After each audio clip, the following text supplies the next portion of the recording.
Zona on the beat. Be the reason that you win. Be the reason that you hit. Be the reason that you blow up. Be the reason that they show up. Be the reason. Be the reason. Be the reason. Be the reason. Be the reason. Be the reason. Be the reason. Be the reason. Be the reason. Promise you that I'ma be the reason. Know I'm ballin' on in and off season. On the fadeaway, I swear it never fades away. Cause you know I stack that paper for a rainy day. Be the reason. Be the reason. Welcome to the very first episode of Be the Reason, Conversations with Coach Keaton. I'm Coach Teddy Keaton, head football coach, lifelong learner, and someone who's seen the game of life from every angle. Most people know me as Coach Keaton. I've been on the sideline for years, coaching young men, winning some, losing some, and learning through it all. But there's more to me than a scoreboard.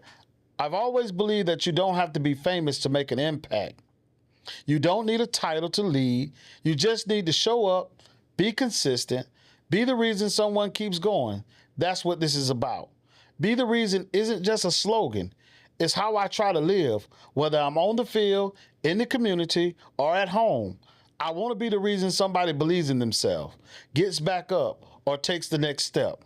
These conversations aren't just about football. They're about mindset, about growth, about figuring it out, who we are when nobody's watching. And if I'm going to ask everybody else to open up, it starts with me. So before we fully dive into my background and experiences, let's keep it simple.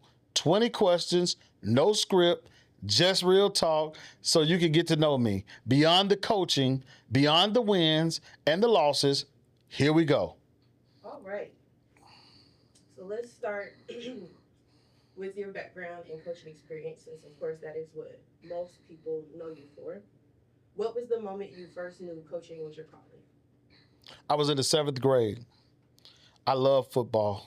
It's been something about, my granddad was a big Dallas Cowboy fan, and I really enjoyed watching the Cowboy games on Sunday with him. Being that was America's team, it was always on TV on Sundays. So I've always looked at it as I wanted to be whoever the Cowboys wanted to be. And I got fascinated with how plays were drawn up, how the operations of the game went, and I just took it upon myself. Every time I played the game as a coach, not just really as a player. Okay. Looking back, what's one lesson from your early coaching days that still sticks with you? Don't chase money, chase opportunity. I think the biggest lesson I learned that this was hard work. I had to get it out of the mud. I had to be consistent, and I wasn't never going to be paid the amount of money that I needed to be paid for the amount of work that I was going to do. I just was very consistent with the game, and I love the game, and I love people. Why did you need to accept, early on, that you weren't going to be paid the way that you felt you should be? Well, it's the nature of the game. You're going to pay. I have to ask myself this question: what are you willing to give up to be successful? There's a price that has to be paid for this. And so over the time, I felt that we had to pay a price in everything that we do. So when I went to work every day, I understood that there was going to be way more work than I ever could get compensated for. There were going to be things that were going to be asked of me that I felt that maybe at a young age I was thinking that I was supposed to get paid for that, but it just was not there. But the lessons I learned along the way about being able to be a servant leader, to be able to do things, and how much I fell in love with the process and not necessarily in love with the results. I kind of liked when the kids were all excited about Coach Keaton had cleaned the locker room up, their locker looked well, the excitement in their eyes when they came in and saw the things that were already done, when they reached for their socks and everything else, and how important those little small factors were to the game more than just going out and playing. Okay. You've coached in a lot of places, and some of those experiences over the next couple episodes we will go into deeper detail about, but what's one experience that completely changed how you lead today? It can be football related or non-football related. I think my first year as a student assistant really changed the way it shaped me. Student assistant for? Stillman College in Tuscaloosa, Alabama. Okay. I begged Coach Danzy to be a part of his staff. I went to see him every day. Matter of fact, his wife was my English professor, and I begged her. It was his ex-wife at the time, and I begged her. I said, "Hey, I really want to coach, and I know I didn't play college football, so it was going to be tough for me to get on anybody's schedule. I never got into this thinking that I would coach at the collegiate level. I got into it as an opportunity to be able to learn that maybe I would get a high school job and I would coach, maybe, be the math teacher or the PE teacher, be whatever I needed to be in order to have an opportunity to coach. But I showed up for about a week straight. They were starting football at Stillman in 1999, and I knocked on the door and he never was there. So one day I called him. And he was there, and I begged him. I said, "Hey, sir, I want to be a coach, and I'm really excited about, helping." And he said, "Well, I really don't have no coaching jobs, and you have no coaching experience, so why would I hire you as a coach?"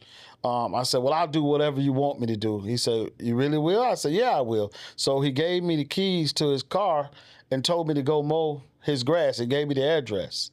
So I went to his house, and I mowed his grass, and then I got back and I was finished. He had a small yard. It wasn't a really big yard. So I got back and he said, "Oh, you finished that pretty good." And he came by, he watched it, looked at it.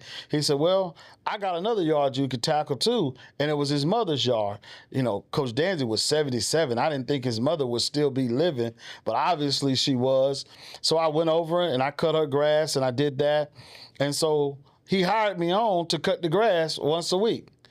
And I was kind of mad about it because I was like, one day I went into the office. I said, I don't want to. I didn't come here to cut grass. I came here to be a coach. How can I, get involved with coaching? He said, "Well, you're already involved. I just wanted to see how dedicated you would be and how bad you really wanted it. So I sent you to cut my grass and cut my mother's grass to see if that's what if you wanted it as bad as you say you did, you would do those things. So what I would do is I'm going to put you with the equipment people and you're going to help with equipment." I was a little disappointed at the time. I was like, I don't want to be an equipment manager. I want to be a coach. So in that process, I just kind of, wavered my way through it and kind of went to the equipment room, and I met a guy named Charlie Porter who was the equipment manager. Coach Porter was a well-known person in the state of Alabama. He played baseball at Alabama State, had coached baseball, had coached football, just a well-rounded, dominant figure in the community. So under his guidance and his leadership, he always told me we want to do things the right way, not just sometime, but all the time. And I kind of took that model along the way of doing things right, even when nobody was watching me. And it kind of just led into other opportunities from that standpoint on. We're going to go into a section of questions that revolve more around your personal values, your growth, and your life perspective. So who's someone outside of football who had a major impact on your mindset? My mother. I wouldn't be who I am today if it wasn't for my mother. Sandra Keaton, I owe everything to the world to. She raised me. She taught me how to do things. She made sure she instilled good morals and good values in us as human beings. And she tried her best to make sure that we didn't get caught up by the streets or anything of that nature. She had one goal, that we were all going to go to college. We all started work on the summer programs when I was 14, so we would know we had good relationships as far as in terms of working.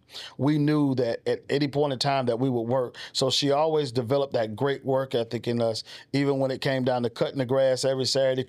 We call it major cleaning the house on Saturday. We all knew how to clean better than women. So we would go in, we would clean the bathtubs, mop, wash clothes, make beds up. If the clothes wasn't put in the closet the right way, she would pull them all out and you had to redo them again. And those things just taught me to just do it the right way the first time, and you don't have to constantly redo it. But my mother made a big impact on my life. Okay. What's a misconception that people have about you? Some people don't think that, because you didn't play the game that you would be good at it. A lot of people think that you have to play the game and you have to be, involved in it. They think that they have this conception that if they played the game, they're a better person than you. I think those who don't play the game have a different approach to it. If you take, and I'm using Michael Jordan as an example, if you take Michael Jordan, who was the greatest at the game, he's always going to measure a person to the standard that he was at. And you take a person like me, who was an average player, who gave above average effort, but I never was nothing, nothing to write home to your mama about. I'm going to look at you for who you are and try to figure out how to get the best characteristic traits out of you, and also try to figure out how you fit in the puzzle. How do you personally define success, and has that definition changed over time? Yes. Success is what you think it is. I think some people think you have to win all the time in order for you to be considered successful. I think the level of success is being able to do something consistent over a period of time and still be able to still do it. Some people want to coach in the NFL. Some people want to coach in the SEC. Some people want to coach at the highest level of football. True, all those goals are attainable. But does it mean because I spent a lifetimer as a D2 coach, does that mean I'm not necessarily successful? Or I spent a lifetime as a high school coach, does that mean I'm not necessarily successful? I think that you draw success from whatever you're doing, and whatever that comfort level is for you and yourself and how you defined it, that's where it comes from. When you're not coaching or working, what brings you peace? Golf is one of my things. I'm a big YouTuber. I like to watch YouTube. I'm all over the space on YouTube. I like to watch rebuilding of cars, painting. I like to see. I'm a person who like to see things, find it somewhere, it's all broken, and somebody put it back together. Matt Armstrong is a big, I watch him all the time. He does a remaking of cars, and I love to watch him and how much passion he has for. Mike Armstrong was a big BMX biker back in the day when I was growing up. When I got my first BMX bike, we watched all the BMX tours and different things of that nature there. So to watch him transition from being a BMX stunt star to fixing cars and finding out that was his deep passion for it, I found that I love it. And I think it goes along with why I like to take teams who are at the bottom of the map and really put that effort into them, because it really shows my personality of being able to pick up the pieces, put it back together, and I think I draw energy from that. What's a failure or setback that ended up being a blessing in disguise? I had spent 4 years working at Stillman, and I never really thought that I was going to be a football coach. I mean, I knew I was going to be a football coach, but I never thought I was going to coach at the collegiate level. I was trying to segue. I had graduated. I was trying to segue into high school football, and I went down to a place in Selma, Alabama, and I went and interviewed with a guy named Woodrow Lowe, big-time football player at the University of Alabama. He was Selma High School coach at the time. I went down and I interviewed, and I knew I had killed the interview. I had been around football for 4 years. I kind of understood a lot about the game at that time. But I was so disappointed when I left because they told me they wasn't going to hire me. And I was thinking to myself, like, what do you got to do in order for you to get hired as a football coach and a teacher? Because as I alluded to before, it was what I wanted to do. I was just going to be a football coach and a teacher. But it was a blessing in disguise, because on that interview panel was a guy named Chris Williams, who forever changed my direction of life. Other than Coach Danzy, I met Chris, and Chris hustled all the way around the building to catch me before I got ready to go in my truck. And he said, "Coach, I'm going to say they're not going to hire you, but I got an opportunity. It's in Odessa, Texas. I'm about to start an arena football team in Odessa, Texas, and I would like for you to be a part of that. Would you consider doing that? I'll call you next week with more details." So what I felt was a setback of what I thought I was going, then God showed up. And it said, maybe you thought you were just going to be a high school coach. There was somebody in the room that was listening and saw and watched me draw on the board and understood my passion for the game and saw an opportunity for me to be a part of that. And that was a blessing for me. Okay. What keeps you grounded when things get chaotic? Knowing when to step back. I think I have learned to have control of my emotions. I did a lot of studying on emotional intelligence and how to use it. I think reading does a really good job at that too. So every morning I try to read for at least 30 minutes before I get out of the bed. I call it the meditation time. So I wake up at 5 every day. So from 5 to 5:30, I'm probably going to be reading some type of leadership book, business book, or something that would help shape or help me to become a continuous learner, how to lead my organization. Then the next 30 minutes is going to be spent with the Lord to reflect on whatever it is I'm trying to meditate on that day, asking for strength and asking for the passion to be able to work through some of the things that I would have to navigate through. And then the third thing I do is I try to go through my day and organize my day so that I can handle situations that may get out of pocket on me. And I kind of anticipate those things to happen and try to come up with solutions before those problems happen. And I try to be proactive instead of reactive. That's good. If your younger self could see you now, what would surprise him the most? The growth. I think my younger self was a little rambunctious. I used to cut the food on the sideline. I had no emotional intelligence. I couldn't keep myself. My head would never stay in the game for some time because I had a bad reputation of cussing out referees and doing a lot of other stuff. So I think that the younger self of me would be very proud. I had a colleague tell me one day when I was coaching at a particular team, he said, man, I just watch you on the sideline. You're so poised. You never, it doesn't rattle you. Some could go bad and you still, it's cool about it. Well, I told him that took a long time to get to. A lot of psychologists, there's a psychologist that I started taking a liking to. His name is Dr. Kevin Echo, and I started buying his books and reading, certain things. And he had a lot of key phrases and key words in there that kind of allowed me to train my mindset that, a term that it didn't happen to me, it happened for me. So when things happen, I don't look at it as it's a direct reflect of me. It's happening for me. It's for my betterment. It's for my growth. And I think that's what keep me grounded a little bit. Okay, we're gonna take a slight step back from the really, really deep introspective questions. These are a bit lighter, but still thought provoking. What's one habit you swear by, no matter what? I would not lose. I refuse to lose. It was one of my first slogans that I ever came up with. Refuse to lose. I refuse to lose no matter what happens. And when I say that, I mean that. We will not lose. It's only one rule. We will not lose. We will figure it out. One of the reasons why the school I coach today, one of the main things that captivated me when I stepped on Clark Atlanta's facilities, a bus was parked in front of where my car was parked, and I saw the slogan on the bus and it say, "Find a way or I'll make a way."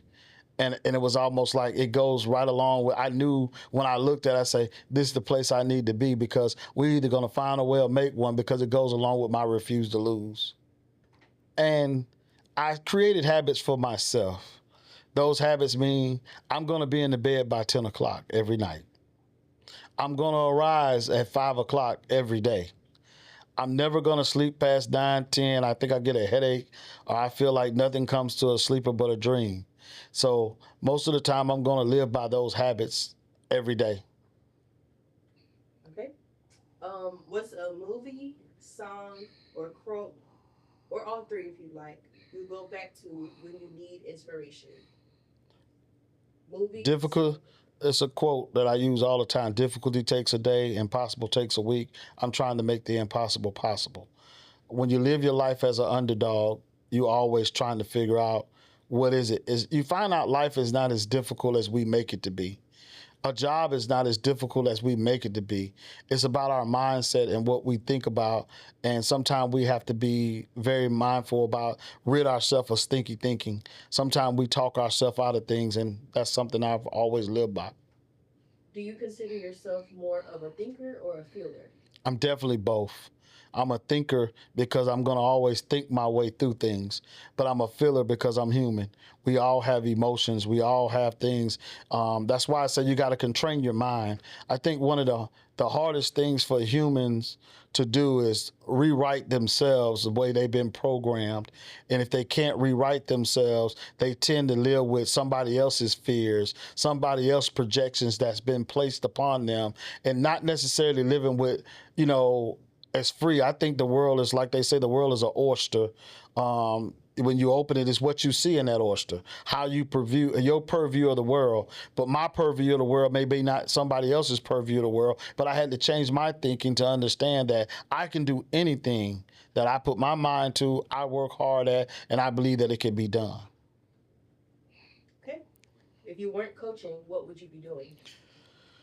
That's a good question that I had to think about. There's a lot of things I wanted to be. My first thing, I wanted to be a lawyer. My mom said I talked so much that she felt like I could talk a bird out of a tree.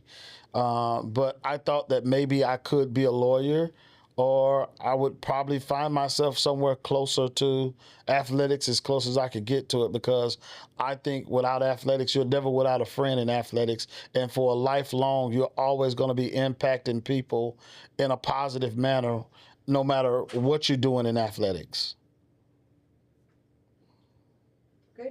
What's something simple that you're grateful for every day? Life. I'm grateful for life.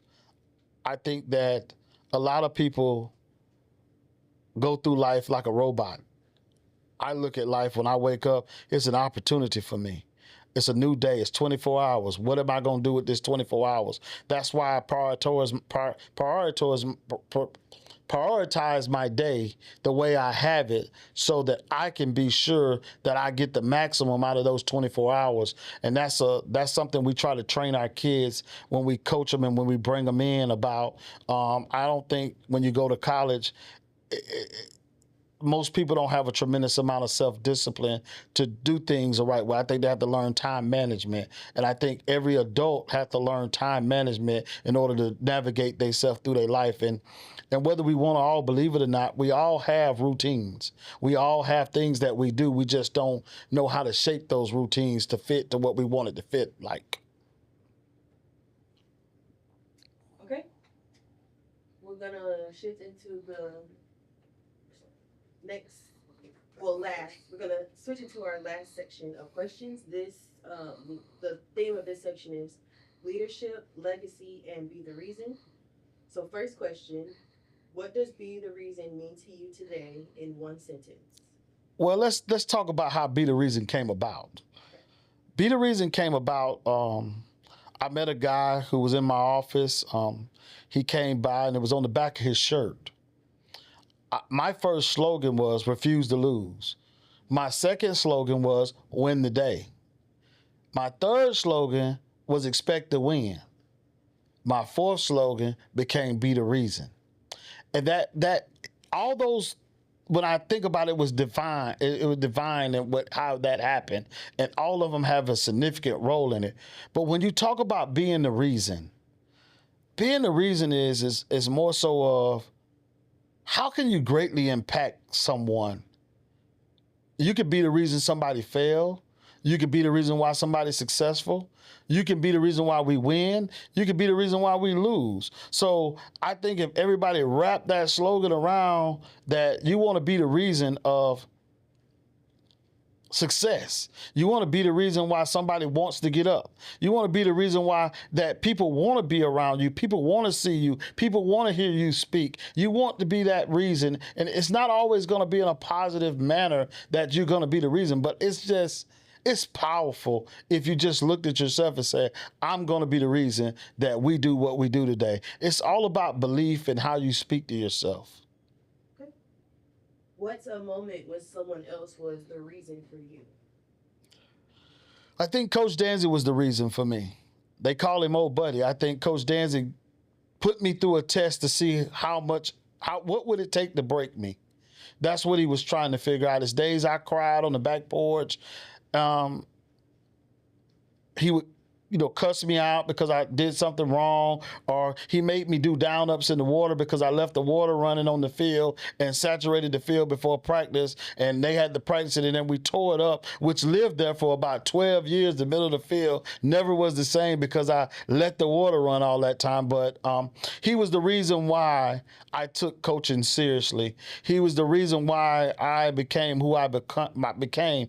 There's some other people along the way, like a Jim Green, a Dennis Conner, a Melvin P., a Thomas Newsom, a Albert Stinson, Dexter Hood. There's a lot of people in that mix that I met on that coaching staff in that particular time in my life that developed me into the person that I am today. And the one thing that they all believed in is they believed in Ted. They believed in who I was and who I was becoming. And I really appreciate those people. I never can tell them on a day-to-day basis how much they really impact me, but they really were the reason. And Coach Danzy, up until he died, he was my 77-year-old best friend.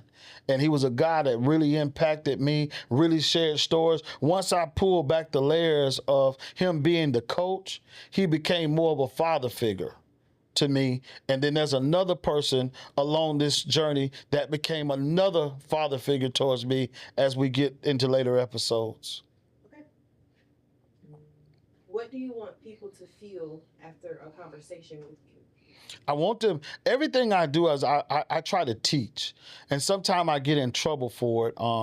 In the terms of my ex-wife, she said, you want to be a psychologist. I don't need a therapist. I need you to listen.